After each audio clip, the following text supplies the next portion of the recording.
Hello, good afternoon everyone. Apologies for the minor delay. I'm Israeli government spokesman Eylon Levy. This is day 125 of the October 7 war. IDF fatalities since the start of the October 7 massacre remain constant at 564 since yesterday's update.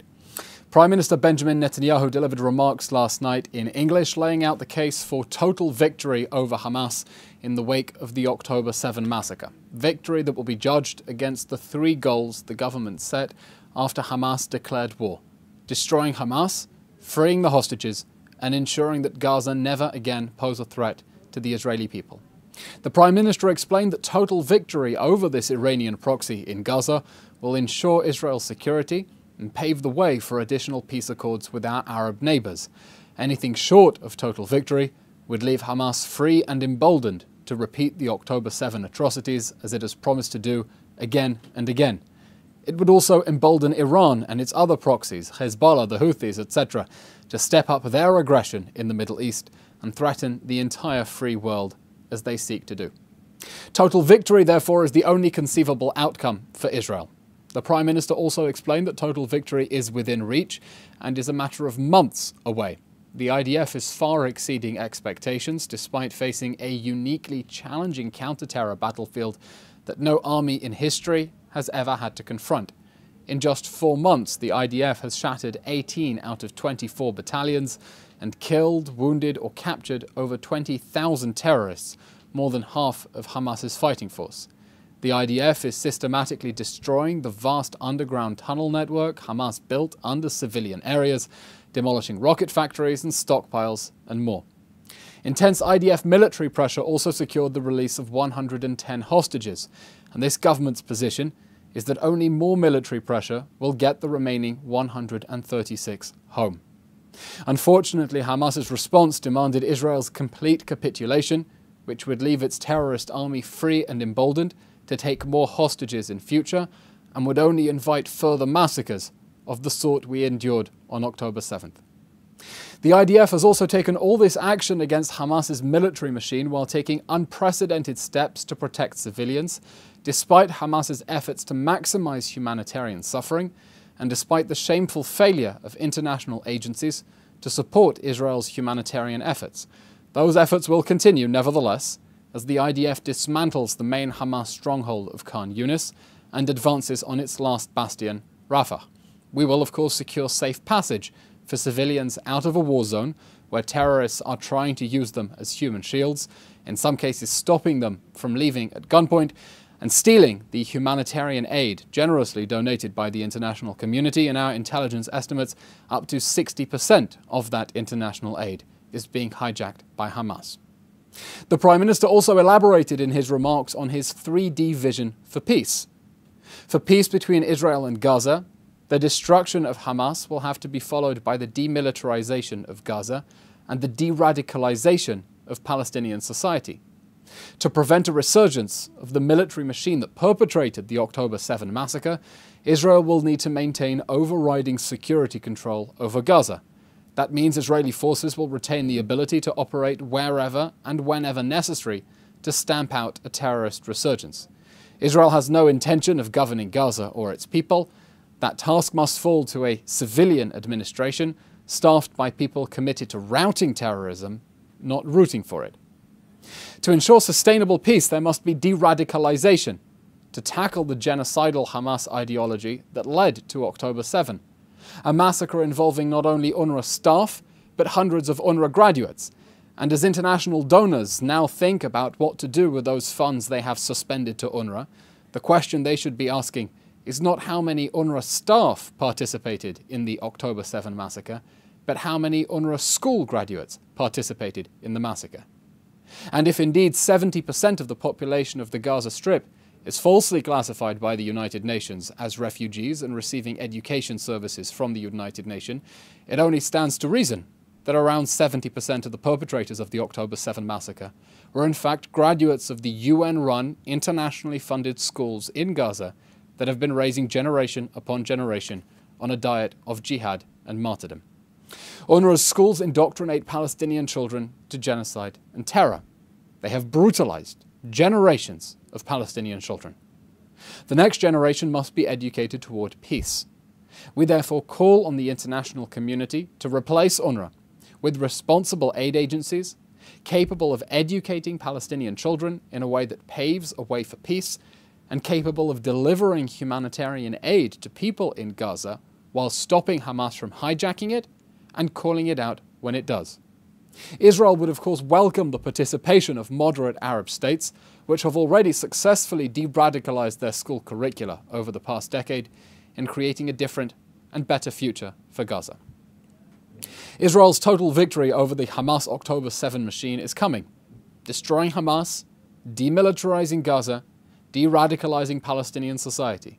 That is the recipe for turning that impending total victory over Hamas into a pathway for peace in our region.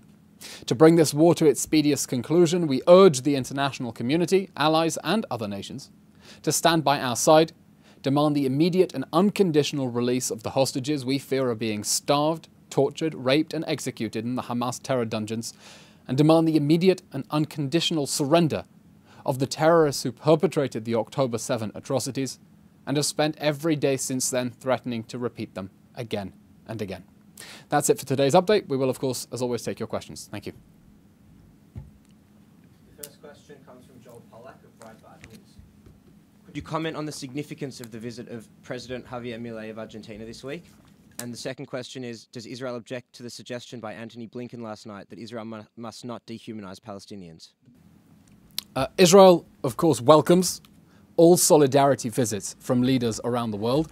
In the immediate days after the October 7 massacre, we saw many world leaders coming, and we're very happy that that is continuing with the profound solidarity visit of President Milei. I'd note that just earlier today, President Milei visited Nir Oz together with President Herzog. Nir Oz, a community, of course, in which one quarter of its residents were either murdered or abducted on October 7th.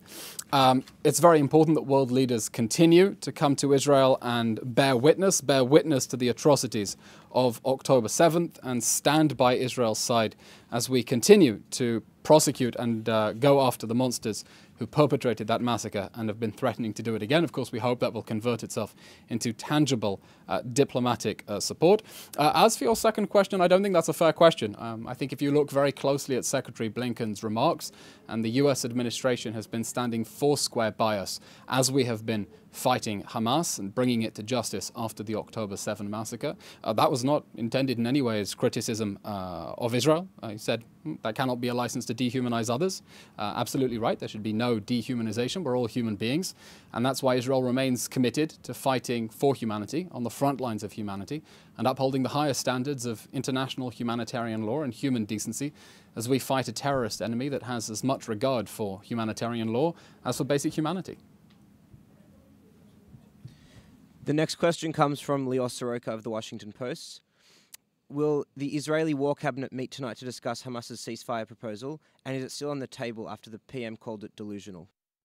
The Prime Minister has been clear about his red lines regarding release of the hostages. We're, of course, doing everything we can in order to get those hostages out.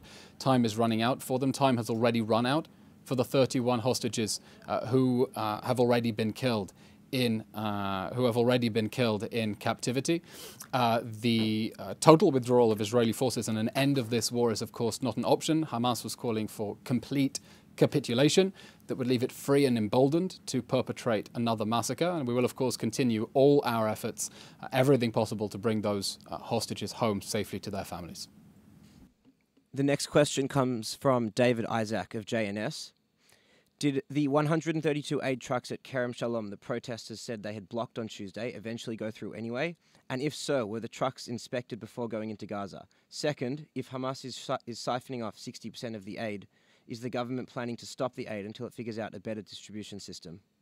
As for your first question regarding the distribution of humanitarian aid and operations at the crossing points, I'll refer your question to COGAT, which deals specifically with the admission of aid into the Gaza Strip. You make a very important point about the amount of aid that has been hijacked by Hamas. We've been sounding the alarm for weeks now, distributing footage of Hamas hijacking aid. We think it is horrific that the UN agencies responsible for distributing aid have been covering that up instead of calling Hamas out for the way that it has been hijacking aid. I see the images of civilians looting trucks, and my heart goes out to them because they know that the de facto authorities in Gaza have been stealing their aid, and the international community has done nothing to stop that. If you look at the provisions in international law regarding the provision of humanitarian aid in war zones and our obligation to facilitate the provision of life-saving humanitarian aid to the extent that it is not stolen by the enemy or gives it a specific military advantage, by any account, Israel is going above and beyond its obligations under the laws of armed conflict in order to ensure that humanitarian aid reach the people in Gaza who need it, while making sure Hamas cannot steal it. We are, of course, acutely monitoring the humanitarian situation inside the Gaza Strip. We welcome the donations of food to the civilian population. We do not, of course, want to see humanitarian distress in there, and that's why we've gone above and beyond our obligations. And we repeat our call for the international community to urgently find replacements to UNRWA. It is important that humanitarian aid reach civilians, but that has to go through the UN agencies that have experience doing emergency relief in war zones, not through an organization that is collaborating with, covering up for, and in cahoots with a terrorist organization. UNRWA has been doing a terrible job, and now we see its leaders casting blame onto Israel in order to cover up the fact that they've been doing such a terrible job of aid delivery and covering up for Hamas, because unfortunately scapegoating Israel is always the easiest way to avoid responsibility. Dr. Abby Korb asks, France demanded confirmation of the medications they sent being received by hostages. Has this confirmation been received? The latest update I've seen from the meeting of the Prime Minister with the French Foreign Minister Séjourné is that we have not received confirmation that the medicines have received the hostages. This is another reminder of Hamas's inhumanity and the need to get the hostages out immediately, unconditionally, and until then to make sure that they have access to the Red Cross.